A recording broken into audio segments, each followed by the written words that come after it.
আজকে আমি নাম ধরে কিছু মানুষের কথা উল্লেখ করতে চাই। একটা থেকে আপনারা রাজনৈতিক অপরিপক্কতা বলতে পারেন, রাজনৈতিক শিষ্টাচার বহির্ভূত কাজ বলতে পারেন, কিন্তু আই ডোন্ট কেয়ার।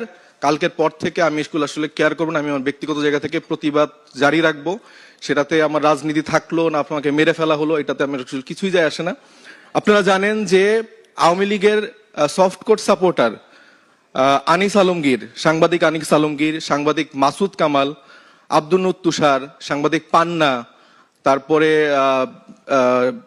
মিডিয়া ব্যক্তিত্ব শাওন, তারপরে তারেক রহমান, আম জনতা পার্টির, এরকম অনেক ব্যক্তিরা আছে যারা রেগুলার বেসিসে টকশোগুলাতে এই আমাদের মিডিয়া, আমাদের সাংবাদিক ভাইরা সুযোগ করে দিচ্ছে, যারা রেগুলার বেসিসে ইনক্লুসিভ রাজনীতি, ইনক্লুসিভ মানে নির্বাচনের কথা বলে তাদেরকে প্রতিনিয়ত সুযোগ করে দিচ্ছে। তারা নানাভাবে নানা কায়দায় বয়ান উৎপাদন করছে যে আমরা আসলে আওয়ামী লীগকে ছাড়া চলতে পারবো না, আওয়ামী লীগের এত পার্সেন্ট ভোটার আছে, এটা আছে ওইটা আছে। আরে ভাই, লাস্ট ইলেকশনে আওয়ামী লীগ জোর করে তুলে নাও তো 5% ভোটার কাউন্ট দেখাতে পারে নাই, তো আপনারা এত আওয়ামী লীগের ভোটার কই পান? প্রথম আলো একটা প্রথম সারির মানে সংবাদপত্র, সেখানে নানা কায়দায় আওয়ামী লীগকে প্রাসঙ্গিক করা হচ্ছে।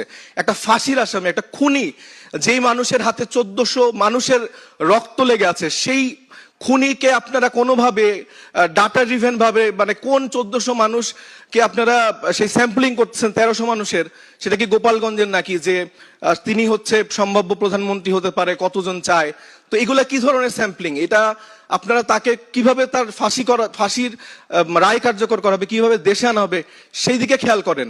এই আনিস আলমগীর গতকালকেও সে সেলিব্রেট করতেছে, সে নেহেরি খেতে যাচ্ছে, সে ব্যাকগ্রাউন্ডে মিউজিক দিয়ে সে প্রোফাইলে তার হচ্ছে যে দুঃখ দুর্দশা দেখাচ্ছে যে আহারে হাদি খুব ভালো ছিল। আপনার এই আব্দুল নুর তুষার, উনি হচ্ছে যে বিভিন্ন কথায় এই গালি দেওয়া যাবে না, এই হাঁটুর বয়সী, এরকম বিভিন্ন ভাবে তরুণদেরকে ছোট করছে, জুলাইকে ছোট করছে। এই মাসুদ কামাল বিভিন্ন ভাবে বিভিন্ন ডাটা দেখায়, বিভিন্ন জরিপ দেখায়, বলতেছে যে আওয়ামী লীগকে আনতে হবে, আওয়ামী লীগ না হলে ইলেকশন হবে না রে ভাই, এইটা হবে না রে ভাই, ওইটা হবে না রে ভাই। এই পান্না সারাদিন 32-এর মায়া কান্না দেখায়, এই পান্না সারাদিন আওয়ামী লীগকে নিয়ে মায়া কান্না দেখায় এবং আওয়ামী লীগকে নানাভাবে প্রাসঙ্গিক করছে। এই শাওনের মতো যারা মিডিয়া কর্মী আছে, এরা মিডিয়াতে থেকে সারাদিন জুলাইকে ছোট করছে, জুলাইকে আকাঙ্ক্ষাকে ছোট করছে, এবং এদের বিরুদ্ধে আমাদের সরকার নিশ্চুপ, কোন রকম ব্যবস্থা নেওয়া হচ্ছে না। আমাদের প্রত্যেকটা মিডিয়া এখানে চুপ, প্রত্যেকদিন টকশো গুলাতে নানাভাবে এই মানুষগুলা উপস্থিত হচ্ছে।